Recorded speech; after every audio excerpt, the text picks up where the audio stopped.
What's up guys, Phoenix here.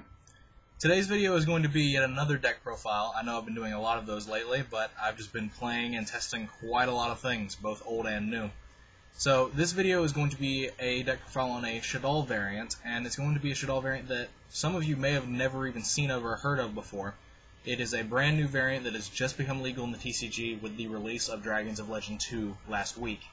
Its technical name, coming from the OCG land, is Sibyl or Sibyl Shaddolls. Now, its translation from its name in OCG over to TCG, its new name in the TCG is Prediction Princesses. So the deck might end up being called Prediction Dolls or Princess Dolls. We don't know yet because, quite frankly, the community itself doesn't really know a lot about this deck. There hasn't been a lot of coverage on it through the internet, and like anyone that knows anything about this deck just isn't really talking that much about it. And that's quite a shame because I feel like this has probably got the highest potential to be the best doll variant, as well as like it has a very good matchup across the board against every single deck that I've tested against. And I've tested against everything like meta related. I feel like there's a lot of potential with this deck. The only problems that you have with it are trying to improve your recovery rate, getting out of the early game as quick as possible, and then, you know, just trying to apply consistent pressure. And like through testing, I've come up with this build, and I feel like this build best exhibits those traits and solves those problems. Now, before I get into the deck list, I've got to give a big shout out to one of my very good friends, Taylor McDaniel, who is letting me currently borrow every single Shaddolls card in this video. I haven't owned any Shaddolls cards other than like the rares since December of 2014, and like this, when Dragons of Legend 2 came out, I told him about this deck. I told him I wanted to build it, and he was like, "Borrow the Shaddolls cards. I'm not using them." And I was like, "Awesome, that's great." And he's been wanting me to make this video actually, so here you go. But anyway, I'm going to jump into the deck and give explanation as I go. Now, the main thing that this deck focuses around, well, not focuses around, but the main thing that gives this deck a huge boost, in my opinion, is this card right here. It is a level 9 ritual monster with 2700 attack and only 1200 defense, and its name is Prediction Princess Taro Tray. Now, it's got 3 very important effects, and the last 2 effects are bullet effects that are only once for either of them during either player's turn, but the first effect can be activated with as many copies of these on the board that you have. And that effect is, during your end phase, you can special summon 1 flip effect monster from your hand or graveyard, so it doesn't target, to your side of the field in face down defense position. Then its other effect is the bulleted effects, which is you can only use 1 of either of them per turn during either player's turn.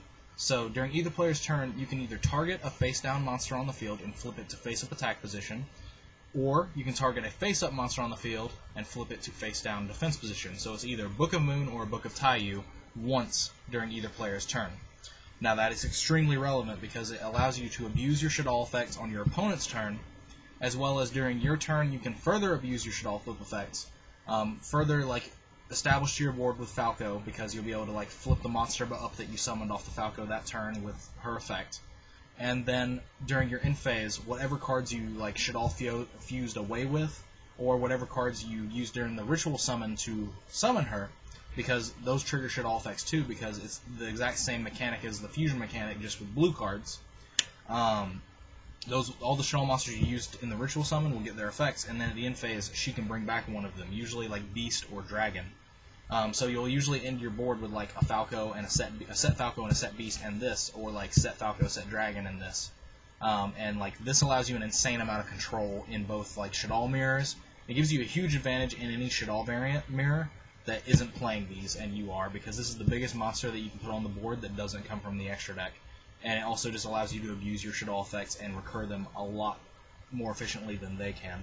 In the past, like cards that have let you do that were like Shadow Games and El Shaddolls Fusion, and Shadow Games isn't searchable, and it doesn't really, it's only a one-time use thing, whereas like this actually gives you further advantage every single turn that it stays on the board, and it actually operates as a further like advancement in your game state, or you can just use it to like control your opponents, you know, advancing in their own game state. Like against Burning Abyss, you can book one of their monsters so their other ones die every single turn.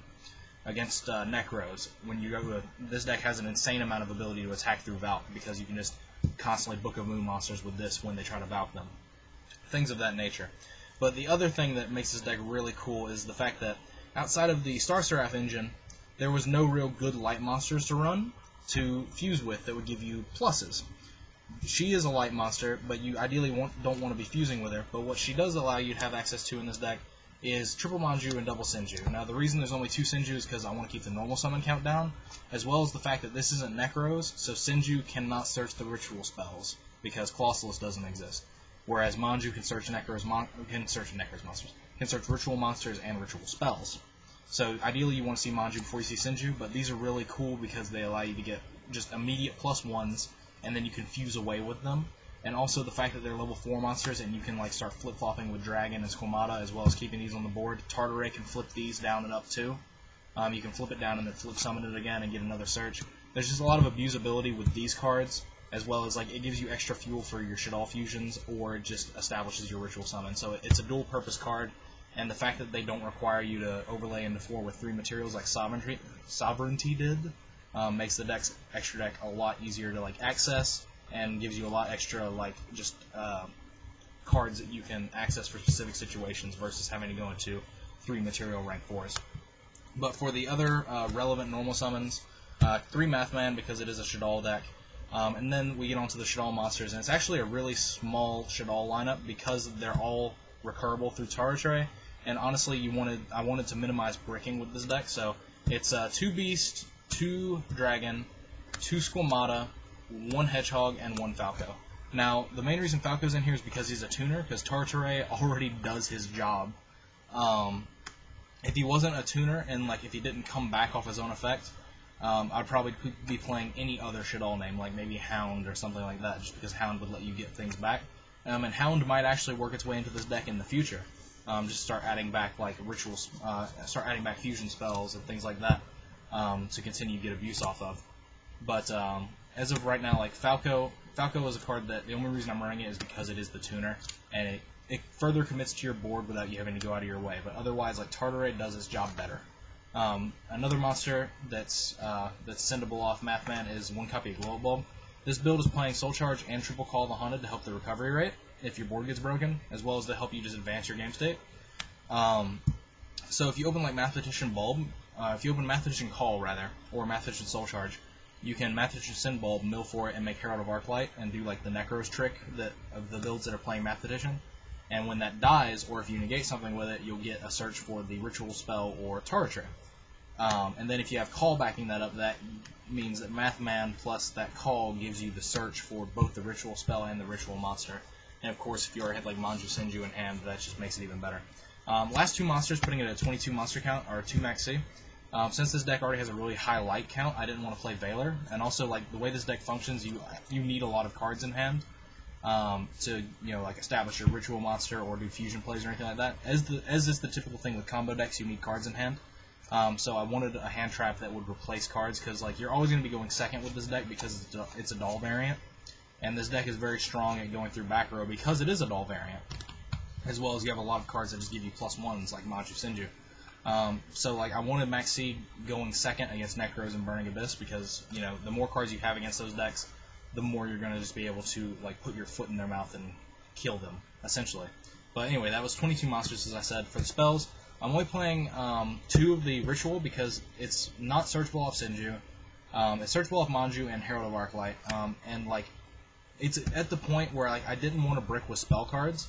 If you brick with monsters, at least the monsters will do something on their own to try and buy you additional turns. Whereas like the spell cards, the Shaddolls fusions, and all these, and this card, they don't do anything on their own. So I put this card at 2. I originally started testing it at 3. It might go back to 3, but as of right now, I've been liking it at 2. But what it does is it lets you ritual summon for Tartaray, and you have to use monsters that level equal 9 or more, so it's not exact like the Necros ritual monsters are. So you can use any combination of monsters in your deck or anything that you summon from your extra deck off of like Shaddolls fusion. And then its other effect is during your main phase, on a turn that this card was sent to the during your main phase, except during the turn that this card was sent to the graveyard, you can banish it and then add a Prediction Princess monster to your hand. So it allows you to recruit for other copies of Tartaray to use, like if your board gets broken, the only thing you have to do is like Manju into this or draw this, and you already have access to to a second ritual summon if you have the monster resources to dedicate to it. So the ritual spell itself kind of helps towards the recovery rate. For the Shaddolls fusions, I only play 2 of regular fusion and 3 of L. Like I said, I didn't really want to brick with fusions, and this is the more versatile one, especially since you're always bringing monsters back off tower tray. So like you'll always like have disruptive things you can do during your opponent's turn with L fusion. Shaddolls fusion, you know, if you're going second and someone puts an extra deck monster out, this is really cool to just like blow them out and fuse from deck. But other than that, like L fusion is just strictly superior. So that's why there's 3 and 2. And then the last 3 spells are all 1-ofs: Raigeki, Soul Charge, and Foolish. No real explanation needed there. They're all just very powerful cards. And then there's 7 traps. And for the 7 traps, the first 3 are Triple Call the Haunted. Now, Tara Tray is not restricted to only ritual summons like the Necro's rituals are. So, she has just vanilla ritual mechanics of if you ritual summon her the first time and she dies, you can bring her back from the graveyard with Call. So, it allows you to like call the Haunted, allows you to bring back Construct and get her effect. It allows you to bring back Tara Tray and continue to establish if it gets broken and if it gets removed from the board. And then also, like if your opponent wants to blind MST this or do something to destroy it, you can chain it and bring back Shaddolls cards. And those will get their effects as well. So like Calls, honestly, like I was playing 2 and I just kept like wanting more of it. So I bumped it to 3. Then for the rest of the traps, I'm playing Shaddolls Core because it's a recurable Shaddolls monster when your fusions die. And like it's a 9, conveniently enough. So like if you have to, you can just summon this and then use the prediction ritual, send this to the grave, summon Tartaray, and then this will add a Shaddolls fusion back to your hand. Like that's actually just real. That's happened quite a few times. It's conveniently just level 9. LOL. JK. Sorry, not sorry. But the last 3 traps are Double Phoenix Chain and Bottomless. Bottomless I really like in this deck simply because like this deck is very easy to set up soft locks with Winda and Tartaray on the field. So like Bottomless and Phoenix Chain like both like just deal with the cards that are summoned, as well as Bottomless just deals with all of the only threats that I really care about in the deck. Like against Klee, I want to hit their pendulums when they pendulum summon them and things like that. Winda plus Tartaray is a wonderful little soft lock as well, because you'll just constantly just be putting their monsters face down, or you'll be flipping up your dragons and squamatas and popping their monsters, things like that. So honestly, Bottomless could get cut, but it was kind of the catch-all card that I wanted against Klee for this deck. These could honestly be swapped for like either like Mistakes, but I wouldn't really recommend that as of this point in time, or like Mind Crushes or something like that. But I just wanted very like consistent, like generic out cards, and that's what these are. But anyway, that is the main deck, and for the extra deck, it's very simple. It's only double Construct because of space constraints, double Winda, 1 Anoyatelis, and 1 Shekenaga. It's a very small Shaddolls fusion lineup, but like there's just there are some space constraints in this extra deck. For the Synchros, 1 copy of Star Eater for the towers out, but honestly this might become just an Armory Arm. This might get cut for Armory Arm, just because it seems like it's a better overall out and it's a better overall card, because I almost never summon this. 1 Trishula, which is surprisingly easy to make in this deck, and then once you make it, you can just tribute it for Prediction Ritual and get Tartaray out, and then just get all of your resources back that you put into the Trishula. 1 Black Rose, 1 Arcanite, and 1 Herald of the Arclight are the last of the Synchros. Black Rose I have not made once, and it's probably going to end up getting cut for a Leo. I'm just not 100% certain on that yet. But that is the Synchros, and the last 4 cards in the extra deck are all just generic rank 4s. 1 Castel, 1 Exciton Knight, 1 Daigusto Emerald, and 1 Abyss Dweller. Because of the access to like Abyss Dweller and the easy access to Trishula, that's how you make a Anoyatelis outside of core. And then like these cards, like the really cool interaction that I really like with this deck is like you can call the Haunted like Herald of the Arclight and combine it with any of your other 4s to make Daigusto Emerald, and then you'll detach the Herald of Arclight, shuffle 3 back, and then you'll draw a card and then immediately search the ritual spell or ritual monster, whatever you're missing off of that. That's just a really niche interaction that comes up in late games. Exciton is obvious for just like the blowout, and then these are just 2 good cards like against BA and against just like Floodgates in general, because this deck doesn't main MST, they're in the side deck.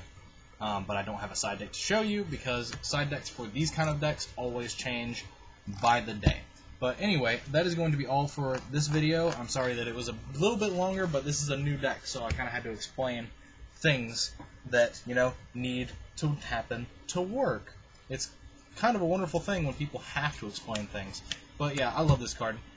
This card is insane, and I think it is going to provide a very wonderful direction for Shaddolls variants to move forward in the future. I have no idea what I would cut for this deck for instant fusions when Nodin comes out, because Nodin, Mathematician, Bulb, Instant Fusion is insane, because you'll start getting back the Herald of the Arclight that you summoned, and, you know, further advancing your game state that way as well.